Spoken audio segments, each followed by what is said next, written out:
अच्छा सुनो, सब्सक्राइब करते वक्त ना घंटी बजा देना ताकि जब मैं ऑनलाइन आऊँ तो तुम्हारे फोन की भी घंटी बजे।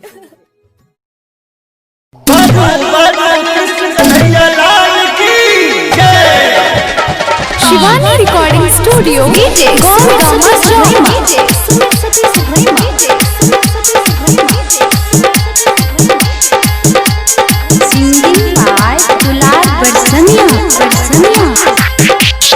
कहाँ जन्म ले लकी सुन कन्हैया हो राम, लकी सुन कन्हैया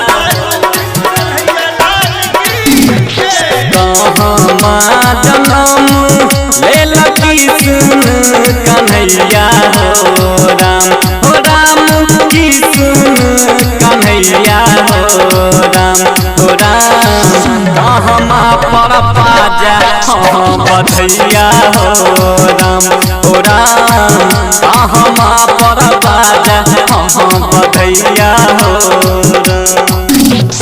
मथुरा जन्म ले लकी सुन कन्हैया हो राम की सुन कन्हैया हो राम, गोकुल में बाजा बधैया हो राम, गोकुल में बाजा बधैया हो राम,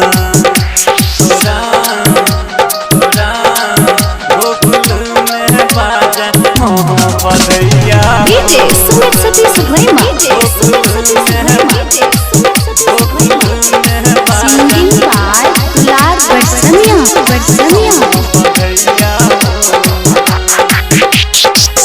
देवकी मैया दिलखिन कान्हा के जन्म हो, यशोदा मैया केलखिन कृष्णा के पालन हो। देवकी मैया दिलखिन कान्हा के जन्म हो, यशोदा मैया केलखिन कृष्णा के पालन हो। नंद बाबा के लाल भेल चित चोरे हो राम भेल चित चोरे हो राम, गोकुल में बाजा बधैया हो राम, गोकुल में बाजा बधैया हो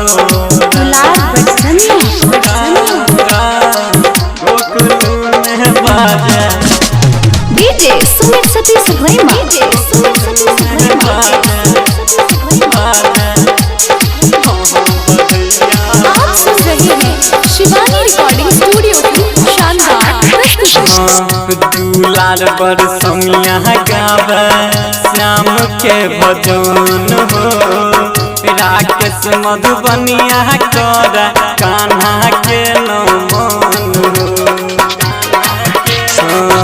दुलार पर समिया गावे श्याम के भजन हो, राकेश मधुबनिया कर कान्हा के नमन हो।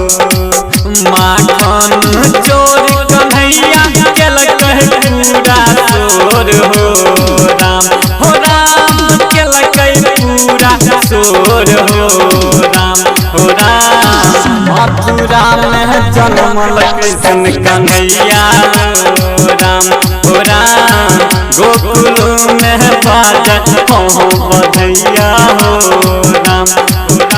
शिवानी रिकॉर्डिंग स्टूडियो गौर गामा चौक।